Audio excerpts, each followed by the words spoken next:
Assalamualaikum warahmatullahi wabarakatuh. Kali ini kita akan memaparkan COVID-19 berbasis lingkungan. Kita tahu bahwasanya lingkungan berkaitan dengan serangan virus COVID-19. Lingkungan itu terdiri dari dua komponen, yaitu abiotik dan biotik. Abiotik itu adalah semua sumber daya alam kecuali makhluk hidup. Sedangkan yang biotik adalah makhluk hidup, termasuk manusia, flora, dan fauna. Mikroorganisme termasuk dalam biotik, yaitu virus, bakteri, jamur, dan parasit. Di dalam lingkungan ini juga termasuk manusia dan kebijakan manusia itu. Pada skema ini, kita lihat ini adalah skema dari Bloom yang dimodifikasi, bahwasanya Bloom menyatakan derajat kesehatan masyarakat itu dipengaruhi oleh 4 faktor, yaitu genetik, perilaku, lingkungan, dan pelayanan kesehatan. Namun pada skema ini kita modifikasi, lingkungan adalah lingkungan selain manusia, kemudian ada lagi faktor regulasi dan faktor disiplin yang memengaruhi derajat kesehatan masyarakat. Kemudian ada hubungan antara lingkungan dengan genetik, pelayanan kesehatan dengan genetik, dan juga ada hubungan antara disiplin dan perilaku, serta perilaku dengan lingkungan. Kemudian berbicara tentang penyakit berbasis lingkungan, kita mengenal ada komponen lingkungan, yaitu air, udara, pangan, hewan, serangga, dan manusia. Namun saat ini komponen lingkungan ini tidak cukup hanya itu. Komponen lingkungan ini lebih luas, yaitu termasuk komponen abiotik dan biotik. Dalam komponen biotik ini, manusia dan kebijakan ini merupakan komponen yang paling penting dalam menimbulkan penyakit yang berbasis lingkungan seperti COVID-19. Nah, kita lihat umumnya pada penyakit-penyakit yang berbasis lingkungan itu, agen dan media transmisi itu adalah suatu hal yang bisa mencemari atau menyebabkan polusi dan kontaminasi sehingga terjadilah potensi penyakit. Untuk COVID-19, agen dan media transmisi itu ada pada manusia.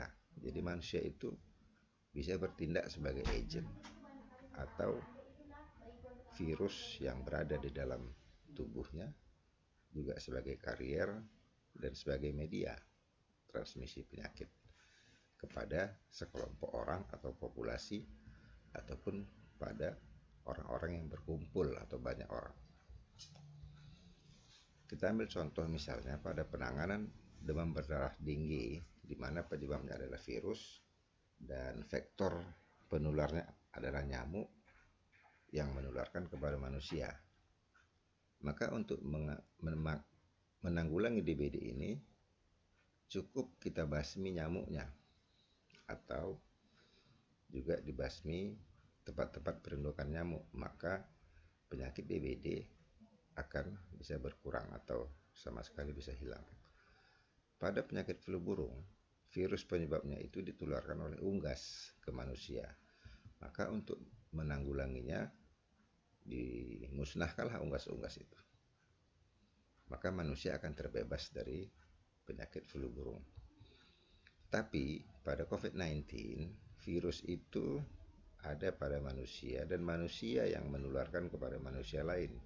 Sehingga tidak bisa kita memusnahkan manusia, tetapi yang bisa kita adalah menghalangi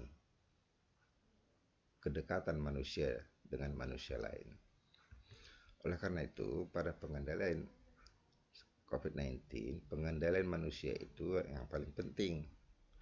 Dulu pernah dilakukan lockdown, tetapi lockdown itu untuk Indonesia nampaknya tidak berterima. Lalu dilakukan semi-lockdown. Ini dalam rangka pengendalian lingkungan itu sendiri, yaitu pengendalian manusia. Semi-lockdown ini juga tidak tidak tidak jelas ya. Artinya pelaksanaannya tidak menyeluruh di seluruh Indonesia. Kemudian juga tidak terus-menerus. Lalu terjadi pelonggaran dengan melakukan razia dan melakukan penyuluhan-penyuluhan. Kemudian terjadi pembiaran. Nah, dengan pembiaran kasus meningkat. Dan yang terakhir, menjelang hari-hari besar, keluarlah kebijakan melarang mudik dan menganjurkan belanja. Nah, ini juga menimbulkan tanda tanya. Sehingga terjadi kondisi patologis pada masyarakat kita. Apa itu kondisi patologis? Yaitu yang pertama COVID fobia. Takut berlebihan terhadap COVID. Tapi kemudian ada juga covidiot. Nah, covidiot ini kebalikan dari COVID fobia. Kemudian ada lagi vaksin fobia. Kemudian lagi tidak percaya corona. Nah, ini lebih banyak. Ini mungkin termasuk dalam covidiot itu. Dan tidak percaya rumah sakit. Menuduh rumah sakit merekayasa kasus-kasus COVID-19. Nah, kalau kita lihat bagaimana sebenarnya penanggulangan penyakit menular, seharusnya penyakit menular itu ditanggulangi secara besar-besaran, secara konsisten, secara terus-menerus, itu di hulu, yaitu pada manusia. Khusus untuk COVID-19, penanggulangan di hulu itu termasuklah lockdown, PSBB, PKMK, larangan mudik atau pulang kampung, dan larangan berkumpul banyak orang. Itu dilakukan sebenarnya di awal masuknya atau bahkan sebelum masuknya virus itu ke suatu wilayah. Sementara yang di hilir, nah di sini yang banyak kita hebohkan, di sini yang banyak kita tanggulangi, dan di sini pula banyak pengeluaran dana, tenaga, dan juga sumber-sumber daya lainnya. Di hilir ini adalah rumah sakit, klinik, puskesmas. Nah, di hilir juga kita berkutat dan dikatakan ini merupakan garis depan, garda terdepan. Sebenarnya rumah sakit, klinik, puskesmas itu adalah garda terakhir. Karena di sini perjuangan itu adalah antara hidup dan mati. Karena kita lihat banyak juga korban, tenaga-tenaga kesehatan, dan bahkan di sini termasuk kuburan. Sementara itu, antara hulu dan hilir banyak masalah, seperti masalah sekolah, ibadah, tempat-tempat ibadah, pasar, baik pasar tradisional maupun pasar modern, tempat-tempat hiburan, pusat-pusat jajanan, kemudian kantor, transportasi. Nah, semua komponen-komponen yang berada antara hulu dan hilir ini adalah sumber penyebaran COVID-19. Oleh karena itu, manusia memiliki peranan baik di hulu maupun di hilir maupun antara hulu dan hilir ini. Nah, sekarang ancaman dan tantangan yang kita hadapi adalah di bidang medis, bidang ekonomi, sosial budaya, dan politik. Di bidang medis, antara lain ICU penuh, rumah sakit penuh, tenaga kesehatan gugur, tenaga kesehatan lelah, dana kurang. Ini harus diintervensi dengan segera. Kemudian masalah kebijakan, politik, regulasi, anggaran, kesehatan, ini juga harus dilakukan intervensi. Nah, sementara masalah ekonomi, pengangguran, kebutuhan meningkat, bantuan sosial yang juga tidak lepas dari berbagai masalah, dan sosial budaya termasuk patologi sosial, masalah pendidikan.